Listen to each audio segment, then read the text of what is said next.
കൊച്ചിയിൽ സ്പാ ഉടമയെ ഭീഷണിപ്പെടുത്തി പണം ആവശ്യപ്പെട്ട കേസിൽ പ്രതികളെ പിടികൂടാതെ പോലീസ്. ഓംപ്രകാശ് ഉൾപ്പെട്ട കൊക്കൈൻ കേസിലും ഇവർ പ്രതികളാണ്. എസ് ശ്യാംകുമാർ ഉണ്ട് ഇപ്പോൾ കൊച്ചിയിൽ നിന്ന്. ശ്യാംകുമാർ, വിവരങ്ങൾ.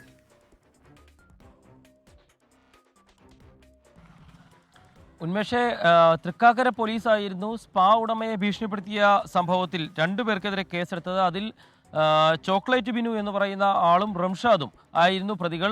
ഈ സ്പാ ഉടമയിൽ നിന്ന് എല്ലാ ആഴ്ചയും 40,000 രൂപ ഗുണ്ടാപ്പിരിവ് നൽകണമെന്നായിരുന്നു ഇവരുടെ ആവശ്യം. പക്ഷേ ഇത്ര പ്രധാനപ്പെട്ട ഒരു കേസ് വന്നിട്ടും പ്രതികൾ ഒളിവിലാണ് എന്നുള്ള ന്യായം പറഞ്ഞ് പ്രതികളെ കണ്ടെത്താൻ സാധിക്കാതെ നിൽക്കുകയാണ് പോലീസ്. പ്രത്യേകിച്ച് ഇത് ചോക്ലേറ്റ് ബിനു നേരത്തെ ഓംപ്രകാശ് പ്രതിയായ ലഹരി കേസിലെ പ്രതി കൂടിയാണ്.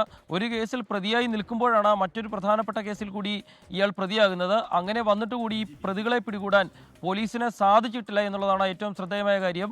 കൊച്ചിയിൽ ഗുണ്ടാപ്പിരിവ് ഉൾപ്പെടെ കൂടി വരുന്നുവെന്ന പരാതികൾക്കിടയിലാണ് രണ്ട് പ്രധാനപ്പെട്ട പ്രതികളെ വിട്ടുകളഞ്ഞുകൊണ്ട് തൃക്കാക്കര പോലീസ് സഹായം ചെയ്യുന്നത്. എസ് ശ്യാംകുമാർ, കൊച്ചിയിൽ നിന്ന്.